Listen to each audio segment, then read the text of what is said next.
Bismillahirrahmanirrahim. Assalamualaikum warahmatullahi wabarakatuh. Sebelumnya, perkenalkan nama saya Dieno Fernando dengan NIM 23329058. Di sini saya memenuhi salah satu tugas mata kuliah yaitu komunikasi publik. Dan pada kesempatan kali ini, saya ingin menjelaskan secara ringkas yaitu mengenai materi bentuk-bentuk komunikasi. Rekan-rekan dan Ibu, dalam komunikasi tersendiri ada 5 macam bentuk komunikasi. Yang pertama yaitu komunikasi antar pribadi. Jadi, komunikasi antar pribadi ini merupakan komunikasi yang terjadi antara satu individu dengan individu yang lainnya. Ciri-ciri dari komunikasi ini yang pertama ada tatap muka langsung. Yang kedua, ada respon yang bisa kita terima secara langsung. Yang ketiga, ini komunikasi yang bersifat personal. Contohnya itu bisa kita lihat dalam aplikatif kehidupan kita sehari-hari yaitu ketika kita mengobrol dengan teman, dan itu merupakan salah satu bentuk contoh komunikasi antar pribadi. Yang kedua yaitu komunikasi kelompok. Jadi komunikasi kelompok ini merupakan komunikasi yang terjadi dalam suatu kelompok kecil.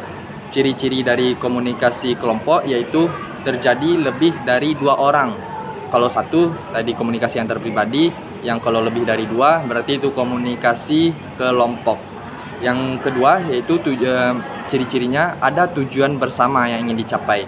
Yang ketiga, terjadi interaksi aktif karena lebih dari 2 orang, maka terjadi antara obrolan satu pihak dengan pihak lain dan pihak lainnya.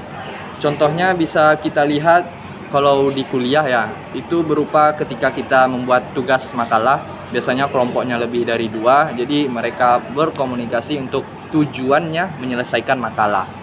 Terus yang ketiga yaitu komunikasi organisasi. Jadi komunikasi organisasi ini merupakan suatu komunikasi yang terjadi dalam suatu lembaga atau organisasi yang memiliki strukturnya yang jelas. Dan ciri-cirinya ini ada hierarki, maksudnya ada pangkat atas, ada pangkat bawah. Jadi ada atasan, ada bawahan. Yang kedua, kalau di komunikasi organisasi ini bersifat formal atau terstruktur.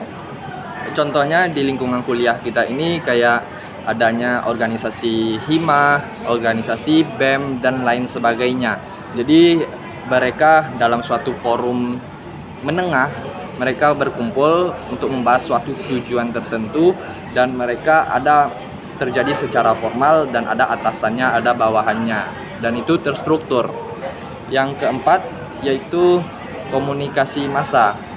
Komunikasi massa adalah komunikasi yang disampaikan kepada banyak orang melalui suatu media. Jadi ciri-cirinya itu audiensnya luas, cakupannya bukan hanya 1, 2 orang, 3 orang, tapi luas, dan itu berupa informasi ataupun lain sebagainya. Yang kedua yaitu menggunakan media, yang dimana karena komunikasi luas ini mereka membutuhkan media agar yang informasi yang disampaikan ataupun komunikasi yang mereka lakukan sampai kepada audiens yang mendengarkannya tadi. Yang ketiga, secara tidak langsung. Kenapa secara tidak langsung? Karena mereka sifatnya mengumumkan, menginformasikan, memberitahukan. Jadi komunikasinya itu dilakukan secara tidak langsung karena tidak memungkinkan untuk dilaksanakan secara langsung karena jumlah audiens yang sangat banyak tadi. Contohnya bisa kita lihat seperti pada berita di TV. Mereka menginformasikan melalui media, ada yang merekam dan banyak yang menontonnya, dan itu tidak dilakukan secara langsung, hanya seperti perekaman dan mereka sendiri, dan yang mendengarkan bersifat online dan lain sebagainya, ataupun orang yang menonton dari jauh. Contoh lainnya mungkin yang lebih dekat dengan kita yaitu kayak postingan viral di medsos. Jadi kalau ada postingan di situ kan mereka nggak menyampaikan secara langsung ke kita, tapi target audiensnya luas, dan itu sampai ke kita audiensnya yang entah dari bagai asal yang mana gitu.